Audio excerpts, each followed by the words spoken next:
Good afternoon, everybody. First of all, thanks to Bob Johns for hosting this great session and all the wonderful conversations. I thought the last one was a really interesting discussion. I've been waiting for a... You can't hear me? Is that better? Okay. I'm a quiet talker, so thank you for that. Even closer? Yeah, wow, okay. I'm going to spit into this, guys. Is there a clicker that I can use so I don't have to run around? You can have the power, now it works too, so we're doing good. Okay. A happy clicker. Thank you. All right. Does it work? Yes. Okay. So we're going to do 15 minutes of content, a little content nugget for you today. This is on how halo effects, a concept I will introduce, can help brands win with cultural relevance. So just to introduce this, as you might imagine, and by the way, we are from Collage Group. My colleague Sean and I are here from Collage Group. We focus on cultural intelligence. That is our work. We operate a subscription membership platform for 250, 300 brands, all the big brands that you know and love, like Disney and P&G and so on. So we've got lots of great experience on this. So anyway, to tee this up, of course there's a huge cultural transformation that's happening today. And I don't really need to belabor this in the room today, but note that it is very complex. Things are moving back and forth in all kinds of complex ways. And it's making the job of the marketer much harder. One thing, though, that is standing out, though, is a really interesting data point, is the degree to which consumers want brands to step in and activate around the issues that they really care about. And what's becoming important here is that brands need to understand that consumers want brands to see them for who they really are, not just what they want or the kind of benefits they need from a product. So one of the things that we are doing is we're always talking to brands and learning about what works. And one thing that is characteristic of the leading brands is a capability called cultural fluency. Cultural fluency is the ability to use culture to efficiently and effectively connect across segments. And there are three key ideas here that culturally fluent brands activate around and do. One of them is they're making culture a core component of their strategic approach. They're treating the mainstream as intrinsically diverse. There isn't a separation between mainstream and then these funny niche segments that are all diverse. That is not the success and not the characteristic of a successful brand today. Second thing is they're leveraging data and analytics in order to do this. It's true that in-culture experience is really critical, gut instinct and so on from that is really critical, but they're combining that with data and analytics now.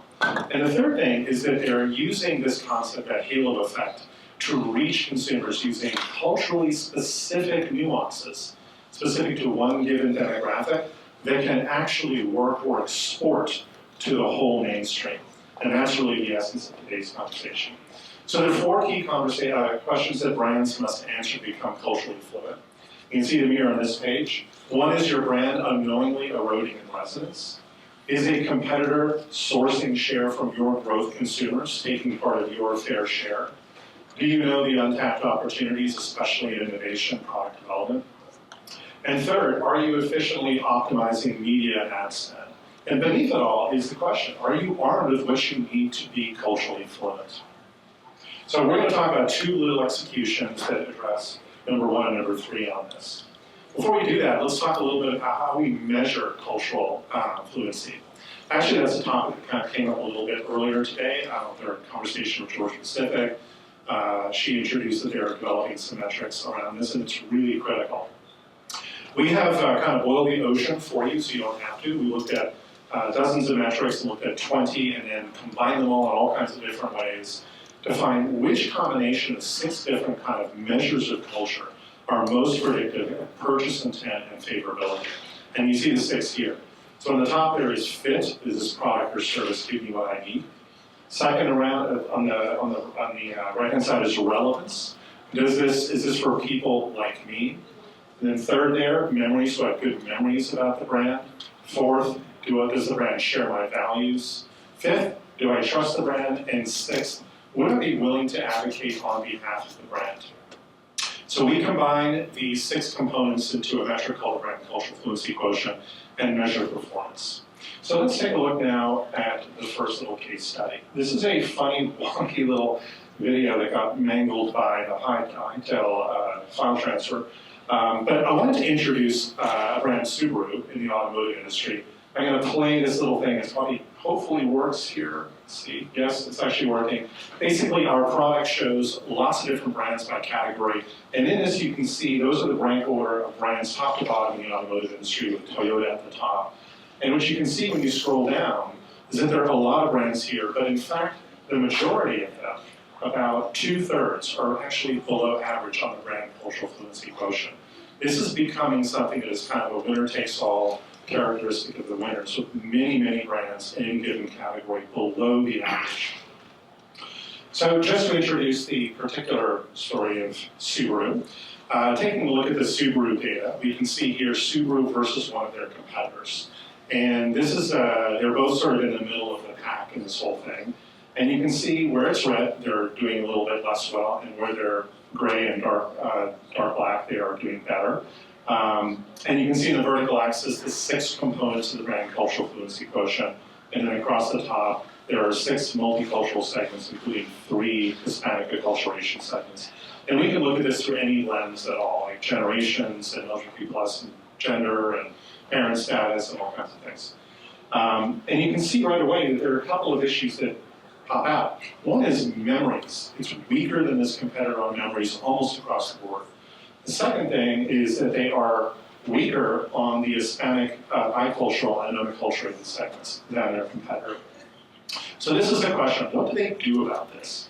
Well, the question really is, how do you activate using a cultural nuance? And a really powerful one comes up when you look at the Hispanic population around their connection with extended family. And this is a nuance that will work with everybody, but is especially salient for the Hispanic population. The question here is, I consider members of my extended family close friends. Do you agree or disagree? Hispanic people would agree with that 68%, compared to, say, the white population, only about 55%, a 13 percentage point difference. This is a powerful insight to reach this community, but it's also powerful because nobody's not going to understand the relationship between extended family members. It's not like somebody's going to go, well, I don't get that whole thing between aunts and their, and their nieces. Don't get that. Like, people are going to get this. Let's take a look at the execution that Subaru did. It really makes this clear. Cross-track, girls track. Thank you for taking me home. It's so far. Don't worry about it, Grandma. This will be fun. 2 chocolate milkshakes, please. Make it 3. 3? Did you get his number? No, Grandma. Grandma! Excuse me. Some relationships get better with time. That's why I got a Crosstrek. 97% of Subaru vehicles sold in the last 10 years are still on the road. I'm so glad you got a Subaru. I wonder who gave me the idea. Oh. Love. It's what makes Subaru, Subaru. You see, from the casting perspective, the nuance around an extended family relationship, a granddaughter and a grandmother, and some things get better with time. It's addressing memories, right? And take a look at the results. So we have a sister metric, the Add Cultural Fluency Quotient, and you can see here that it breaks into the top tier style. It's shown by the green line at the top for all 4 major race and ethnic segments. And it's really powerful, right? You can see the comment there from the Black millennial man. I like how they made it personal and relatable to whomever watches it. Everyone is a family member in their life. So this is something that is that halo effect. It's a culturally specific nuance that you can use to connect with the entire mainstream. So the next one, a little shorter here, is from Band-Aid. Band-Aid is an absolutely amazing brand. They're top ranked in all of our metrics on every single segment. And this is more not about so much like fixing a problem, but leading into something that they're already very good at. And this is interesting, introducing skin tone related Band-Aids. Let's take a look at this execution. Breathe, Michaela. You know what we're gonna do? We're gonna let it go. This is what you've worked so hard for. Now let's show them we can fly. Because this is our time. So clearly this is a product specifically for people of color, right? It's marketing to people of color and a product that only people of color should be buying or would be buying, right? So how does it do across all these different segments? Let's take a look at this. So it actually crosses into the top tier style for 3 of them, notably strong, of course, amongst Black consumers who responded really well, but also the white consumer audience, right? Really responded well to this. And this insight is actually something about cross-cultural empathy. It's about empathy that you feel for people that you're not like, that you actually want to connect to. It's another super powerful, universal human connection trait you can lean into to use cultural nuance that can work with the entire mainstream. Love the quotation there from the bottom, this young Gen Z white woman. I love that it's really amazing to see Band-Aids coming in all skin tones. Being racially available to everyone is important. The future is bright. So it's a great, optimistic response to this kind of marketing.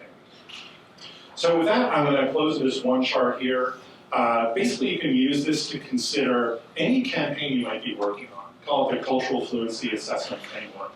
On the vertical axis, you see strength of resonance, just how much you're using the nuance to connect in with a given segment.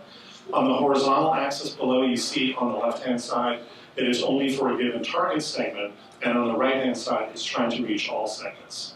So generally speaking, marketers live in a world where there seems to be a trade-off between either being in the top left, you can be effective, but it's going to get expensive if you try to reach all the segments because you've got to do one ad for every single segment, assumption being nothing will export across these different segments.